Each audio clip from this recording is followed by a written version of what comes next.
Olá pessoal, meu nome é Daniel Barbosa, vamos continuar com a vida de Santa Margarida de Cortona. O que mais impressiona a quem ler atentamente a história de Margarida não é tanto a mudança rápida, súbita, que de golpe nela se opera.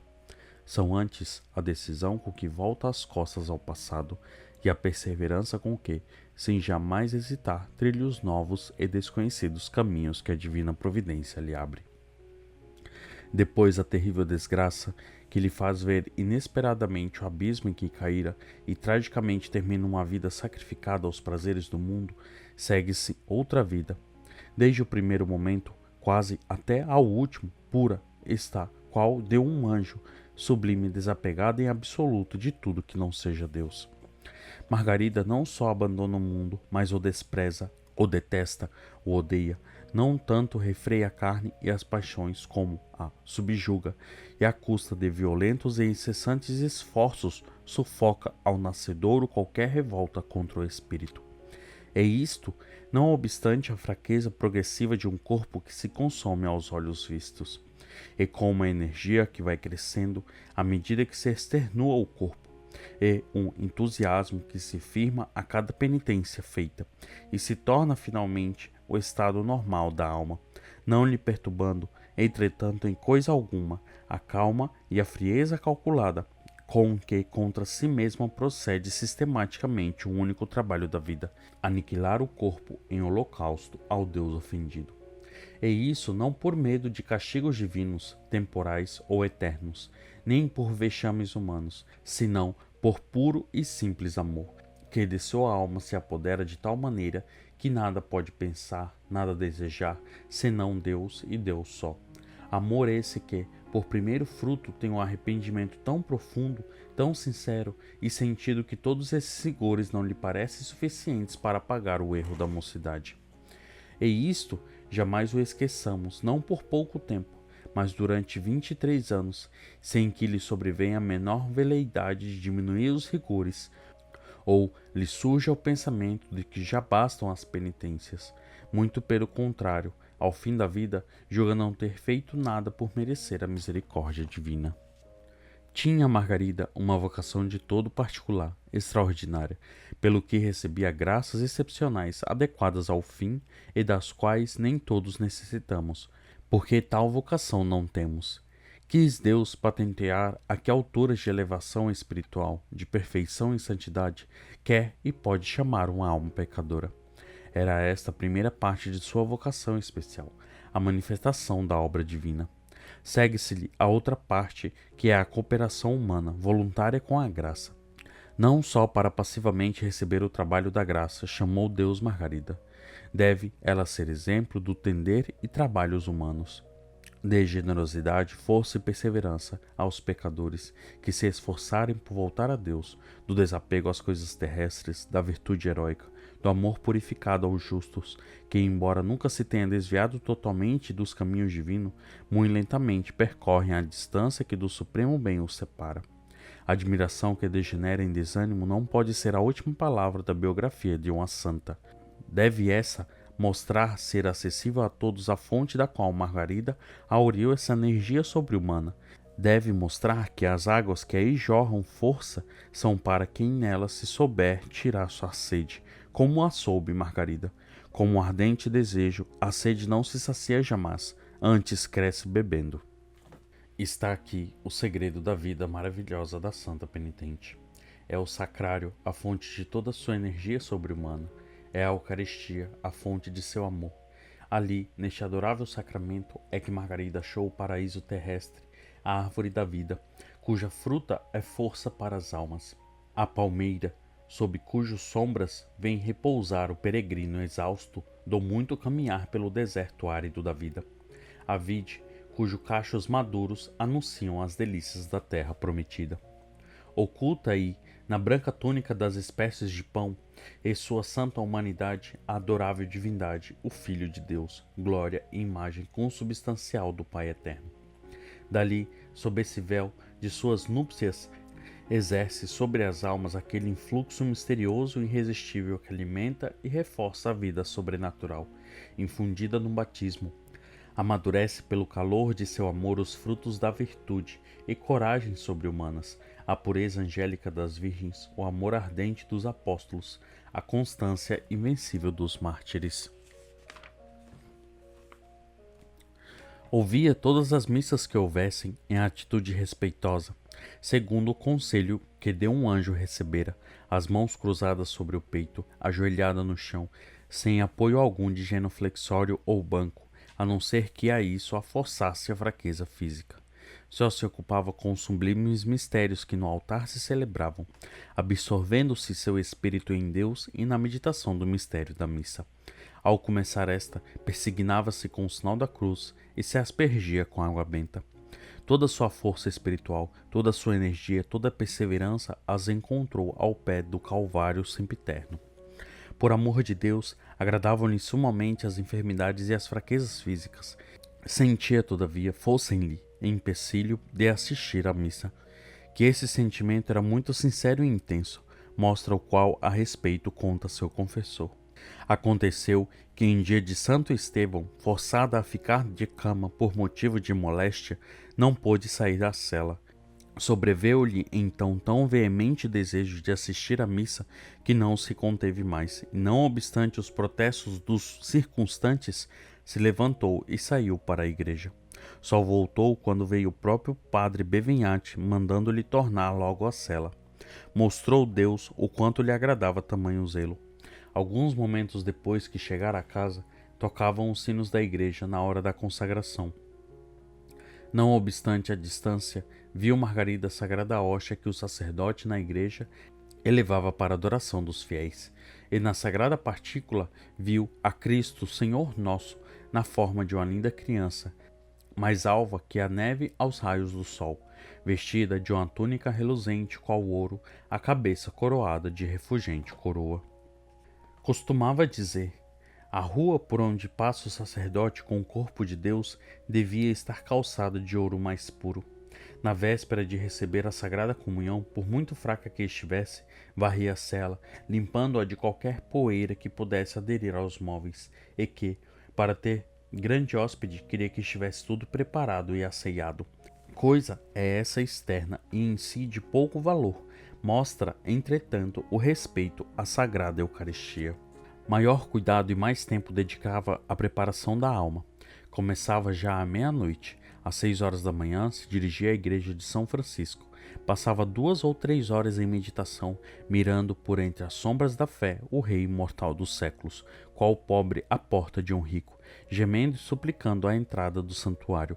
Depois, quando, terminadas as missas, o povo se retirava e voltara o silêncio na igreja, sem véu na cabeça, uma corda ao pescoço, os olhos marejados de lágrimas, aproximava-se do altar para receber a Sagrada Comunhão. Vinha logo para seu lugar, no canto da igreja, e aí ficava, às vezes extasiada, muito tempo quieta, recolhida, dando graças a Deus pelo presente inefável de sua visita. Não se cansava de meditar e adorar o eterno amor que, na palavra de São Paulo, se aniquilou para se dar aos homens. Ousada seria quem quisesse descrever o que nessas horas se passava no coração desta beneficiada de Jesus. Fundiu-se qual cera ao sentir a divina presença, diz Frei Junta. E a pobreza e o insuficiente dessa palavra bem mostra que também ele se julgou impotente para descrever o estado de sua filha espiritual nesses momentos. Durante o dia inteiro, seus pensamentos demoravam-se ao pé do sacrário e transpiravam sem ela o procurar, na convivência com as companheiras e nos ternos cuidados com os doentes e os velhos do hospital. Cresceu nela o fervor divino, e com o fervor crescia a sede da comunhão. Sentia Margarida, ao aproximar-se do altar e ao receber Jesus Cristo, em todo o seu ser tal comoção que os assistentes eram tomados de espanto e comovidos até as lágrimas. A veemência do desejo quase a desorientava, pelo que, em horas de maior calma, vinham os escrúpulos de ser excessiva essa ânsia para quem tantos pecados cometera. Será, Senhor, que vos ofendo pela sede ardente que me abrasa para vos receber na comunhão? E Jesus, sempre bondoso para sossegá-la, esta comunhão frequente me agrada de tal maneira que abençoo o teu confessor por a ter aconselhado e ter te animado nos teus receios. posto que assim desejasse sempre as doçuras inefáveis da união com Jesus na comunhão, era Margarida bastante humilde para nunca se esquecer da sua indignidade. Citemos ainda Benvenhate. De uma parte, atraía a experiência que tinha da suavidade divina, da outra, confundia a consideração de sua baixeza. A humildade continha o desejo de comungar frequentemente, e a veemência desse desejo tornava mais vivo o receio de fazê-lo. Surpreendia, no princípio, esse contraste que dentro de si mesmo experimentava, e trêmula, chorando, começou a examinar a causa desta novidade. Iluminou-lhe Deus o espírito, dizendo: não receieis, minha filha, e nem te admires. A alma que quer receber tão grande sacramento devia estar livre de todos os defeitos. Devia ser sem mancha qual o sol. Entretanto, não tenha receio de me receber todos os dias, pois com humildade e devoção preparastes meu repouso em tua alma. Que tais palavras lhe aumentavam o cuidado de se preparar dignamente para a comunhão é bem de ver. Havia, porém, um extremo que era preciso evitar: o respeito, e nem o receio da indignidade jamais deve degenerar em empecilho da comunhão frequente. Perigo havia de tal se tornarem, pois, não obstante o conselho do confessor e a aprovação deste conselho pelo próprio Jesus, sucedeu que em Margarida o receio vencia o amor. Censurava então o divino mestre energicamente, mostrando que o respeito exagerado e o medo mal fundado são verdadeiras faltas. Por que não me obedeces, comungando sem receio conforme aconselha teu confessor? Era o que lhe dizia Jesus, e para castigo deste erro lhe subtraía as doçuras de sua presença sensível. Sujeitou-se à santa e comungava, não obstante acompanhasse algum receio. Deve-se notar que a maior parte das visões, revelações e demais favores sobrenaturais Margarida os recebera sempre logo depois da comunhão. Não será ousadia concluir daí que o centro vital de toda a sua vida espiritual fora a Eucaristia. Era naqueles momentos preciosíssimos da união sacramental que o mais intimamente com ela conversava o divino esposo.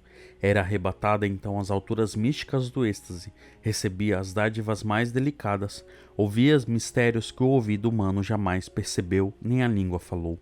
Minha filha, lhe disse uma vez o Senhor muito familiarmente, pela comunhão mereceste ser elevada a muitos favores. É ali que se encontra o princípio de tua salvação e das consolações. A Eucaristia é a luz, o amor, a força e a glória de tua alma. Assim foi depois da comunhão que Jesus lhe prometeu a perseverança final. Foi depois da comunhão que, sentindo mais que em outras ocasiões a abundância das doçuras celestiais, não se conteve e exclamou: é indizível a alegria quando Jesus se entrega à alma que o ama. Falando com seu confessor a respeito da coragem dos primeiros cristãos, disse Margarida: não admira que, jubilosos e o sorriso nos lábios, os mártires se fossem para a morte, que não obstante a minha fraqueza e miséria espiritual, o pensar nas glórias do paraíso me torna tão forte e me enche de tamanha coragem que, para ganhá-las, suportaria qualquer tormento, ainda que fosse necessário andar sob brasas ou passar a fio de espada. Que para tudo isso vale a Eucaristia. E, dirigindo subitamente a Deus, exclamou: atrai-me, Senhor, a vossa suavidade. Por vosso amor, quereria que a minha carne fosse roída até a medula dos ossos pelos vermes. E se um desses caísse em terra, apanhá-lo-ia e, beijando-o com amor, o colocaria de novo à chaga sangrenta. Ultrapassa, Senhor, a vossa doçura todas as dores que eu poderia sofrer. Quero morrer 1000 vezes por dia, porque a presença de Jesus suaviza toda a amargura. Descrevia desta maneira Margarida os efeitos da comunhão, purificada já e de todo refundida pela penitência neste banquete celestial. Era marcada sua alma como sinal do amor, característico aos serafins, e nesta união íntima com Jesus, amante das almas castas, que seu corpo, morto já às paixões, exala aquele perfume sobrenatural que converte os pecadores. Aí é que recebe o dom da incorruptibilidade, dádiva divina que até hoje conserva. É na Sagrada Comunhão que ela aprende a falar a linguagem sublime, sobre-humana, na qual tão vigorosa e acertadamente se externa. Linguagem essa, na frase de São Bernardo, só inteligível aos que amam. Foi, pois, a Sagrada Comunhão a fonte de toda a força de Margarida. Aí o segredo dos milagres da generosidade, do desapego de todas as coisas criadas, do amor fogoso que lhe abrasava as forças físicas, cuja violência nos custa compreender. Está aí a razão da coragem sobre-humana nas lutas espirituais, da dedicação ilimitada no mitigar das dores alheias, do vigor extraordinário do espírito que nunca vacila, nunca hesita diante do partido a tomar quando se trata da virtude da perfeição. Por quê? Pergunta muito a propósito São Gregório. Não é este o resultado particular dessa bebida do amor divino que em santo arroubo eleva as almas? Quem toma este vinho se liberta por espiritual embriaguez do corpo e das paixões, anima e estimula a atos da mais alta perfeição os que o provam, enchendo-lhes o coração a transbordar de delícias celestes, entusiasmo sagrado e alegrias espirituais saboreadas pelos que puseram os lábios no cálice místico que Jesus nos prepara na Eucaristia.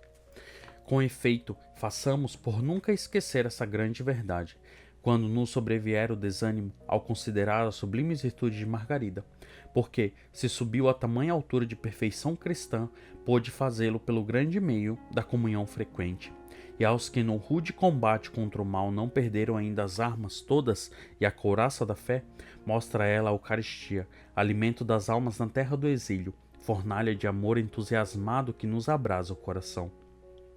Essa mulher, que por leviandade de moça tão fundo caiu, perdendo tudo no conceito de Deus e dos homens, e depois por um esforço heróico se elevou tão alto, reavendo tudo na estima dos homens e na amizade divina, essa pobre pecadora, que é mais sublime na penitência do que fora rebaixada no pecado, ensina onde se encontram os tesouros da riqueza inesgotável, a abundância da mais suave consolações, vigor e energia para as mais insignes elevações místicas. Filha do patriarca seráfico, nos indica Margarida a Eucaristia, última palavra do amor na terra, penhor certíssimo da ressurreição gloriosa para a vida eterna. Já se havia despedido o ano de 1296. Já estava de volta a Cortona o Frei Giunta Bevignati. Cumpriu-se assim a profecia que Margarida fizera ao confessor, quando este fora removido para a Sena. Chamou-o Deus novamente para a cidade privilegiada, a fim de que desse à posteridade o testemunho irrefutável da santidade de sua penitente. Motivo, e muito justo, de alegria lhes era a ambos o fato de se tornarem a ver. Ao zeloso filho de São Francisco, porque agora pôde se convencer de que não se enganara quando havia anos lançara a pecadora na rude estrada das penitências.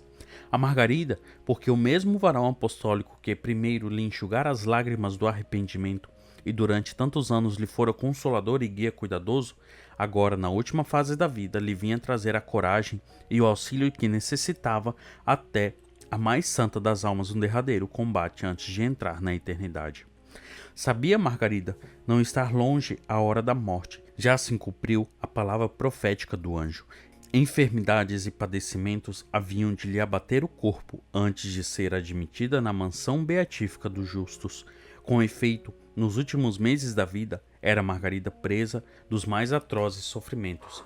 Paralítica quase de todo, por reumatismo agudo que não lhe dava tréguas. Atacada de violentas neuralgias, ardendo em febre, viu aproximar-se a morte a passos rápidos. Viu, teve a certeza, não receou. Das coisas terrestres desapegada já estava, nada custava deixá-las de vez, muito pelo contrário, ansiava pela hora bendita da libertação. Com toda a simplicidade pedia à morte apressasse o passo, porque toda pressa lhe parecia tardança. Nem provinha esse desejo constante do desejo de se livrar do sofrer, que ela suportava alegre pela glória do esposo querido, a quem diariamente dizia: Senhor, por vosso amor estou pronta a padecer os maiores tormentos. Resultava de sentimentos mais elevados. O que a incomodava era o receio de ofender ainda a Deus, era a possibilidade de cair em pecado e assim separar-se de Deus. Era principalmente a santa impaciência de ver a Deus gozar a sua presença imediata, que seria a realização de tantas promessas recebidas. Sentimentos tais os têm os santos todos, chama-os o esposo divino, que lhes feriu o coração pela seta do amor, produzindo uma chaga incurável, qual sempre deixa o amor mal satisfeito. Dolorosa e muito dolorosa era em Margarida essa chaga, à medida que era mais intenso o amor. Irresistível tendência a impelia para Deus, quando os suspiros amorosos lança do peito ardente para a Jerusalém celeste, cujas glórias de longa data já lhe foram mostradas em visões. Compadeceu-se então de sua serva fiel, o misericordioso Senhor, que governa a vida e a morte. Não mais resistiu a desejos tão puros. Ao 3 de janeiro de 1297, enviou um anjo para lhe dizer que tocava o fim o tempo da prova e as dores do exílio. Enxuga as lágrimas, Margarida, disse o mensageiro celeste. Ao 22 do mês que vem, ao raiar da aurora, tomarás o voo para a morada dos eleitos, onde Deus te preparou lugar de honra. Fosse, embora claras e positivas essas palavras, no coração de Margarida não produziram alegria absoluta. Apenas saíram um anjo, crudelíssima dúvida a assaltou. Seria possível que Deus lhe reservasse lugar de honra entre os eleitos? Não vinha sendo ela joguete das tramas diabólicas? Veio tirá-la desta dúvida o próprio Jesus. Por uma derradeira prova de amor e benevolência, quis coroar as finezas que durante 20 anos a mão larga dispensara a esta que toda lhe pertencia. Minha filha, disse com muita delicadeza, não te aflinjas, realizar-se-á o que te falou o teu anjo da guarda. Maria Santíssima, teu pai seráfico Francisco, Maria Madalena e toda a corte celeste me pediram adiantar tua entrada no céu e resolvi ouvi-los. E ela, como que embriagada de alegria, obrigado, ó meu Deus, deixai-me morrer onde como quiserdes, desde que eu morra por vosso amor. Nunca, porém, descansa o inimigo da salvação. Derrotado 1000 vezes, volta sempre furioso, nem se importa com a desonra de ser vencido, que a isso já se acostumou, nem poupa os que estão confirmados em graça, cuja vitória final é certa, só pelo prazer de molestá-los. Veio também, agora pela última vez, o demônio a tentar Margarida. Conhecedor da delicadeza da consciência, pela qual a santa aborrecia as mínimas faltas, inspirava-lhe pensamentos de desprezo, exagerando a gravidade dos pecados, e dizendo que jamais fora suficiente o arrependimento, que nunca Deus lhe perdoara, e irremissivelmente ela estava perdida. Tu me pertences, lhe gritava aos ouvidos o espírito mau. Atacava assim um demônio, afligia-se a santa, que usava de toda a energia para não desesperar. Interviu o anjo da guarda. Depois de muita luta saiu o tentador, deixando a pobre enferma entregue à maior perturbação de espírito. Reparou nisto o padre Badia, seu confessor, na ausência de Frei Junta. Com boas palavras quis tranquilizá-la. Veio Frei Junta, soube o motivo da aflição, animou-a à confiança na misericórdia divina e prometeu trazer-lhe a sagrada comunhão todos os dias até o fim. Só então sossegou a pobre Margarida.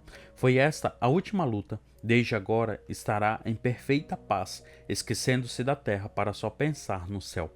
Nos poucos dias que lhe restam, prepara-se minuciosamente para sem mancha aparecer no tribunal do juiz eterno. Fato pouco frequente entre os mesmos santos foi o que se deu com Margarida. Nos 17 dias que precederam a morte, de 5 a 22 de fevereiro, é o caso que nenhum alimento nem remédio pôde tomar. Vivia só pela sagrada Eucaristia, que diariamente recebia, e este longo jejum não lhe prejudicou absolutamente as faculdades mentais. Exausta, fisicamente aniquilada, jazia no leito, se tal nome pudesse merecer o triste enxergão de videira seca que lhe servia de cama. Definhava o corpo a olhos vistos, estava a alma mais livre que dantes, a inteligência mais lúcida, e de unção divina se encheu suas palavras. Tal, a fraca luz de uma lâmpada, antes de se extinguir, bruxoleia, flameja de quando em quando e por uns breves instantes maior claridade espalha. Sabia-se na cidade do estado de inanição a que chegara a santa, porque na conta da santa já a tinham em vida. Tornou-se então a cela do Monte de Santo Egídio lugar de franca romaria. Todos queriam vê-la, ainda uma vez, ouvir dos lábios dela alguma daquelas palavras suaves de animação, como tantas falara em tempos passados.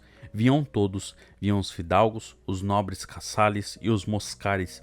Vinha o povo simples, os pobres com quem tanto trabalhara, vinham os sacerdotes, os frades do convento e principalmente os irmãos da ordem terceira. Para todos tinha expressão que logo vão ao coração e que ninguém se esquece.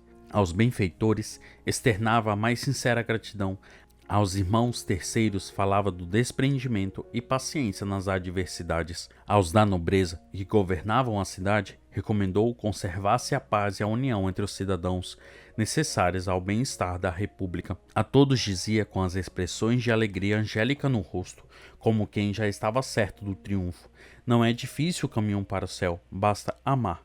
Frequentemente se dirigia a Frei Junta, pedindo-lhe sugerisse algum pensamento para a elevação do espírito. Meu pai, suplicava com a voz trêmula de cansaço, meu pai, fala-me de Deus, de Jesus, abra-me os livros sagrados. A Sagrada Escritura me é luz do espírito, reforço da vontade, harmonia aos ouvidos, medicina reconfortante para a alma, o meio de esquecer as dores deste pobre corpo. Na tarde de 21 de fevereiro, veio Frei Junta Bevenhate administrar-lhe a extrema unção. Foi com um sentimento de mais terna devoção que Margarida recebeu este sacramento dos enfermos. Depois, em palavras repassadas de afetuosa amizade e gratidão, despediu-se dos frades do convento de São Francisco e das irmãs da ordem terceira que a assistiam. Pediu perdão pelos escândalos dados na juventude e na idade madura, que, entretanto, tão exemplarmente expiara, e rogou a todos agradecessem e louvassem com ela a infinita misericórdia de Deus que a salvara. A noite toda passou-se nas ternas expansões de amor. Poucas horas ainda, e estaria aí o dia esperando com ânsia, o dia abençoado que o esposo celestial destinara para as núpcias eternas. Em tais e semelhantes pensamentos, viu Margarida as últimas horas da vida terrestre. Às primeiras horas da madrugada, Frei Junta lhe trouxe o viático. Extasiada, adorou, sob as humildes espécies eucarísticas, aquele mesmo Deus que daqui a pouco iria ver em toda a glória celeste. Veio ele ainda abraçá-la na terra. Finalmente, ao primeiro raiar do sol, conforme o anjo predissera, o rosto iluminado de luz angélica entregou Margarida sua alma purificada ao Criador.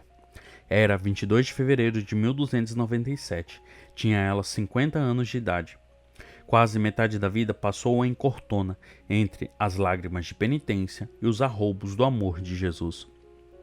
No mesmo momento, um venerando servo de Deus, que em Cita de Castela levava a vida de ermitão, viu subir ao céu, na forma de um globo igíneo, a alma da santa penitente, rodeada de grande multidão de almas libertadas do purgatório. Desde então, só a chamava da Segunda Maria Madalena, apelido este confirmado pela voz do povo e mais tarde pelo próprio Papa. A notícia da morte se espalhou rapidamente pela cidade, provocando entre a população um movimento que nos custa fazer ideia. É que naqueles tempos, de viva fé, se olhava para o outro lado da sepultura. A morte de um santo era fato de interesse geral, e os restos mortais eram tidos por um tesouro inapreciável. A população em peso subiu o monte de Santo Egídio, ávida de ver e venerar o corpo da santa penitente, que, vestida do hábito da ordem terceira, jazia ali na pobre cela, que fora teatro das mais altas virtudes e dos mais delicados favores celestiais. Parecia que, ao abandoná-lo, a alma lhe comunicara algo de sua própria beleza na fresca cor do rosto, no sorriso amável que brincava nos lábios. Como de um vaso de alabastro que se quebra, sobem os perfumes, dele se exalava um suave aroma, enchendo o assistente de delícias sobre-humanas, tido por sinal de súbita santidade. Apoderou-se então do povo um entusiasmo geral. Contava uns os milagres que a seu favor Margarida fizera. Narravam outro os êxtases que presenciaram. Confessava alguns como a santa lhe desvendara os mais ocultos segredos do coração. Decantavam-lhe mais outras as penitências heróicas e o amor seráfico. Era uma espécie de canonização prenunciada pela voz unânime do povo. Interveio o conselho da cidade e resolveu se fizessem os funerais com a máxima pompa e solenidade. Era o testemunho de gratidão de um povo ao anjo da paz e à mãe dos órfãos. Embalsamado de ervas aromáticas, coberta de seda e púrpura, devia ser levado o corpo para a igreja de São Basílio, fazendo-lhe guarda de honra o clero e os vereadores. Depois das solenes exéquias, dar-se-lhe-ia a sepultura. Assim se resolveu. A devoção popular, que não se podia separar de um cadáver que já lhe era relíquia sagrada, fez demorar muito a execução. Quando finalmente o cortejo fúnebre se organizou, mais parecia triunfo que enterro. Posto em caixão de ferro, visível atrás de um gradil de ferro, ficou depositado o corpo na igreja de São Basílio. Foi isso já de fato uma espécie de culto público popular antes da sentença da Sé Apostólica. Naqueles dias não existiam ainda as leis eclesiásticas que proibiam tal culto, às vezes imprudente e prematuro. Breve, porém, o sepulcro de Margarida se tornou objeto de veneração do povo de Cortona e vizinhanças, onde em romarias a multidão vinha pedir o auxílio e intercessão da santa. Com efeito, razão havia para tal, porque apenas a gelada mão da morte tocara esses membros santificados pela penitência e pelo amor divino, série interminável de milagres veio testemunhar a glória e o poder da alma que os habitara. Pessoal, e aqui nós acabamos a penúltima parte da vida de Santa Margarida de Cortona. Santa Margarida de Cortona, rogai por nós.